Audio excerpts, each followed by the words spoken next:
பாலாவி பகுதியில் வைத்து கைது செய்யப்பட்டார்.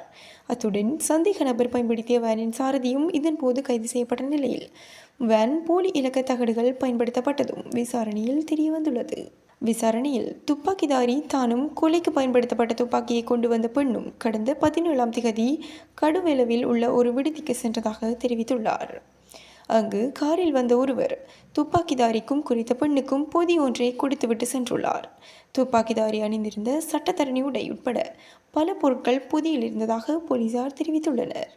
கொலை நடந்த அன்று காலை பொதியை கொடுத்த நபரால் துப்பாக்கிதாரியும் குறித்த பெண்ணும் ஹோண்டா ஃபிட்டிங்கில் புதுக்கடை கொலை நடந்த அன்று காலை புதிய கொடுத்த நபரால் துப்பாக்கிதாரியும் குறித்த பெண்ணும் ஹோண்டா ஃபிட்டிங் புதுக்கடை நீதிமன்றத்துக்கு அழைத்து செல்லப்பட்டனர்.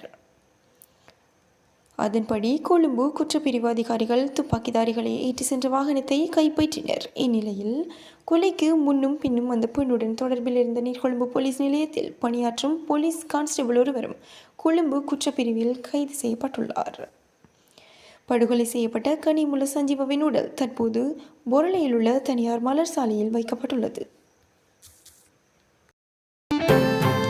இதுபோன்ற செய்திகளை, சுவாரஸ்யமான தகவல்களை உடனுக்குடன் அறிந்து கொள்ள உண்மை சேனலினை சப்ஸ்கிரைப் செய்து இணைந்திருங்கள்.